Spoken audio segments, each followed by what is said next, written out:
Gênesis 27. A bênção de Isaque sobre Jacó. Isaque tornou-se muito idoso e seus olhos se enfraqueceram a ponto de não mais enxergar. Certo dia, chamou Esaú, seu filho mais velho. "Meu filho", ao que ele respondeu, "Aqui estou." Então pediu-lhe Isaque: "Vês, estou velho e não conheço o dia de minha morte.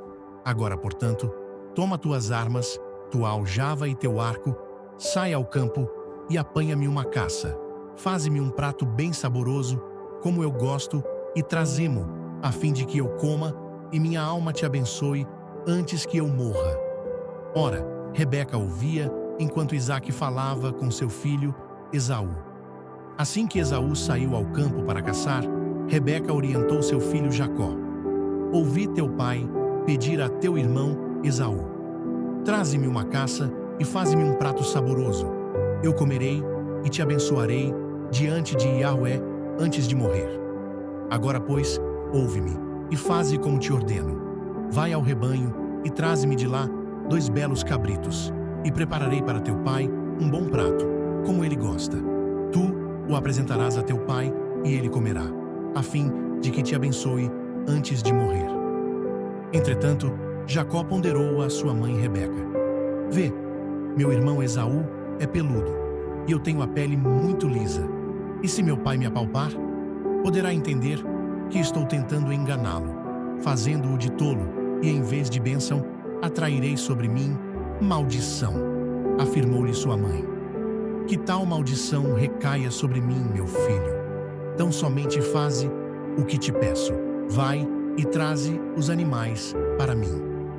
Então ele foi buscá-los e os trouxe para sua mãe, que preparou um delicioso prato, exatamente como seu pai apreciava. Rebeca pegou as melhores roupas de Esaú, seu filho mais velho, roupas que guardava em casa, e mandou que Jacó, seu filho mais novo, as vestisse. Em seguida, com cuidado, cobriu-lhe as mãos e a parte lisa do pescoço com as peles dos cabritos, e por fim entregou a Jacó a refeição saborosa e o pão que tinha feito. Então Jacó caminhou até seu pai e o chamou: "Meu pai." Ao que respondeu Isaque: "Sim, quem és tu, meu filho?" Jacó disse a seu pai: "Sou Esaú, teu primogênito. Fiz o que ordenaste. Levanta-te, por favor, assenta-te e come da minha caça, a fim de que tua alma me abençoe." Isaque questionou Jacó: "Como conseguiste encontrar a caça tão depressa, meu filho?" E ele replicou: "É que Yahvé, o teu Deus, a colocou no meu caminho." Então Isaque solicitou a Jacó: "Aproxima-te, pois, para que te apalpe, meu filho. Assim saberei se és mesmo ou não o meu filho Esaú."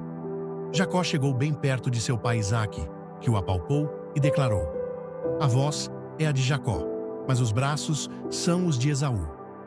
Ele não o reconheceu porque seus braços estavam peludos como os de Esaú, seu irmão, e sendo assim, ele lhe impetrou a sua bênção. Isaque ainda questionou mais uma vez: "Tu és mesmo meu filho Esaú?" Ao que ele respondeu prontamente: "Sou." Então lhe ordenou: "Meu filho, serve-me, portanto, e que eu coma da caça de meu filho, a fim de que minha alma te abençoe." Ele o serviu e Isaque comeu. Trouxe-lhe também vinho, e ele bebeu. Então seu pai Isaque lhe pediu: "Aproxima-te e beija-me, meu filho." Ele se aproximou e beijou seu pai, que ao sentir o cheiro das roupas de Esaú, abençoou Jacó, proferindo: "Ah, o cheiro de meu filho é como o cheiro de um campo fértil abençoado por Yahvé, o Senhor. Que Deus te conceda do céu o orvalho e da terra a riqueza, com muito cereal e muito vinho. Que as nações te sirvam e os povos se curvem diante de ti. Sê tu Senhor dos teus irmãos.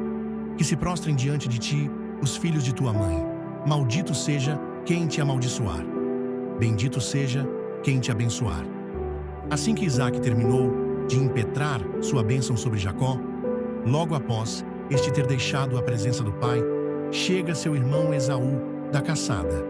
Também ele preparou um bom prato e o trouxe a seu pai. Então, ao chegar, anunciou: Levanta-te, meu pai, e come da caça de teu filho, a fim de que tua alma me abençoe. Seu pai Isaque lhe perguntou: Quem és tu? Ao que ele prontamente respondeu: Sou teu filho mais velho, Esaú. Então Isaque estremeceu com grande emoção e indagou: Quem é, pois, aquele que preparou a caça e a trouxe para mim? Confiando, eu acabei de comê-la antes que tu viesses, e impetrei-lhe minha bênção, e abençoado ele será. Ao ouvir tais palavras de seu pai, Esaú gritou com muita força e grande amargura e suplicou a seu pai: Abençoa-me de igual modo, meu pai. Mas este lhe respondeu: Teu irmão veio com astúcia e tomou a tua bênção. Esaú acrescentou: Com razão se chama Jacó. Foi a segunda vez que me enganou. Ele tomou o meu direito de primogenitura, e eis que agora tomou também minha bênção. Então inquiriu de seu pai: Não reservaste nenhuma bênção para mim? Ao que Isaque, tomando a palavra, informou a Esaú: Eu o estabeleci teu senhor. Dei-lhe todos os teus irmãos como servos, e o provi de mantimento, de trigo e de vinho. Esaú disse a seu pai: É, pois, tua única bênção, meu pai? Abençoa-me também, meu pai. Isaque ficou silencioso, e Esaú se pôs a chorar. Então, seu pai Isaque tomou a palavra e proferiu: Longe das gorduras da terra será tua morada, longe do orvalho que cai do céu. Tu viverás de tua espada, servirás a teu irmão. Contudo, quando te libertares, sacudirás seu jugo de tua cerviz. Depois disso, passou Esaú a odiar a seu irmão Jacó, por causa da bênção que seu pai lhe determinara, e prometeu a si mesmo: Estão próximos os dias de luto de meu pai, então matarei meu irmão Jacó. Quando foram relatadas a Rebeca as palavras de Esaú, seu filho mais velho, ela chamou Jacó, seu filho mais novo, e orientou-o: Teu irmão Esaú quer vingar-se de ti, matando-te. Agora, meu filho, ouve-me. Parte, foge para junto de meu irmão Labão, em Harã. Habitarás com ele algum tempo, até que passe o furor de teu irmão, até que o furor de teu irmão se desvie de ti e esqueça o que lhe fizeste.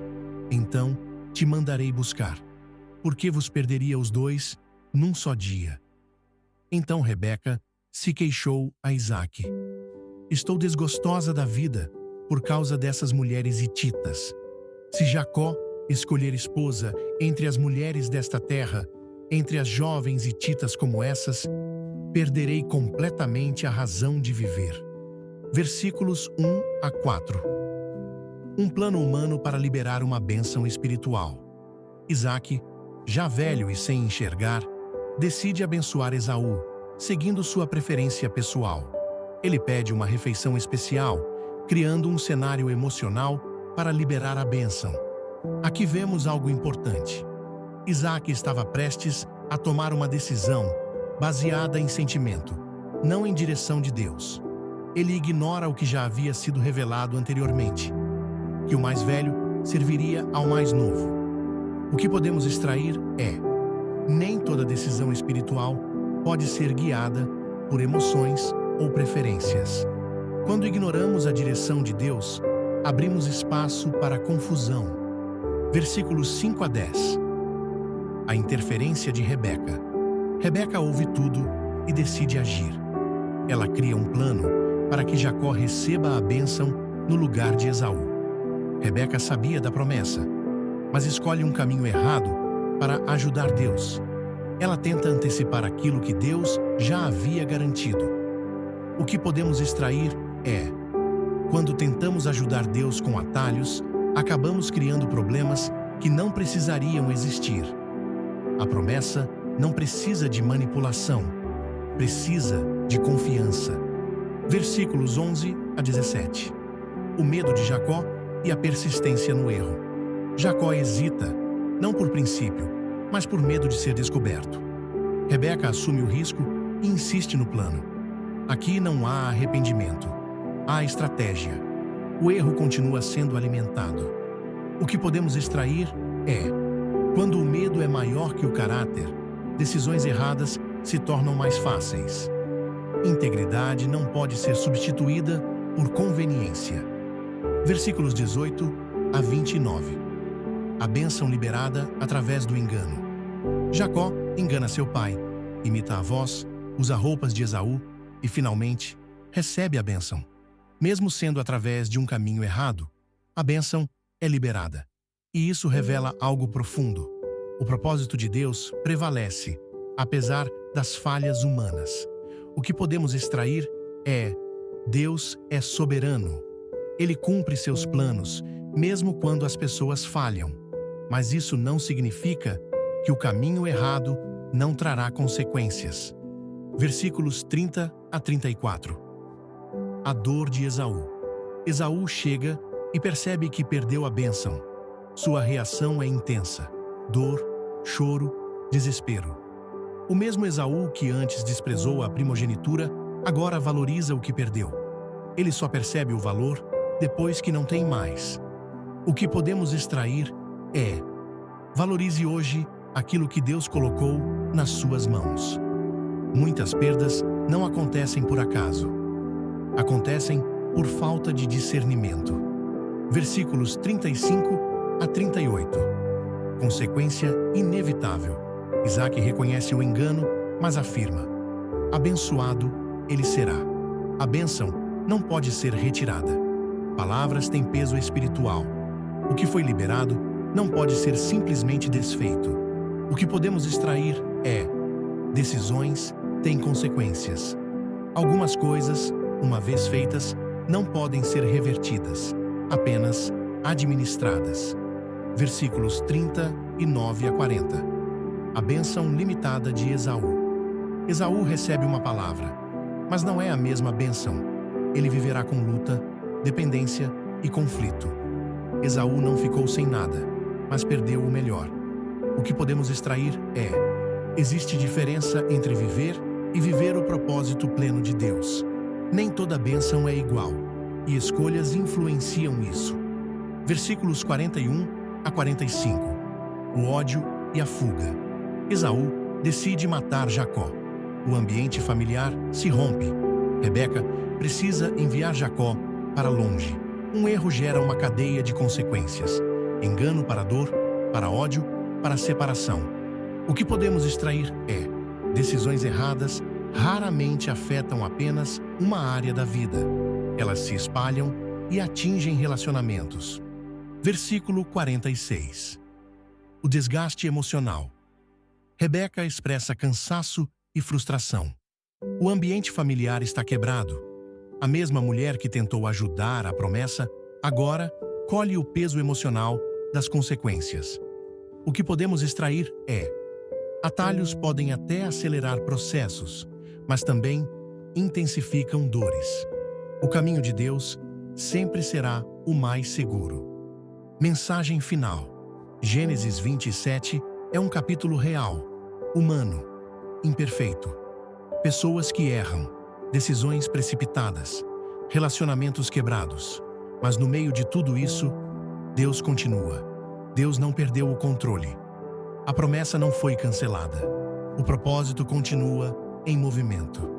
Isso nos ensina algo poderoso. Deus não depende da perfeição humana para cumprir seus planos. Talvez você já tenha tomado decisões erradas.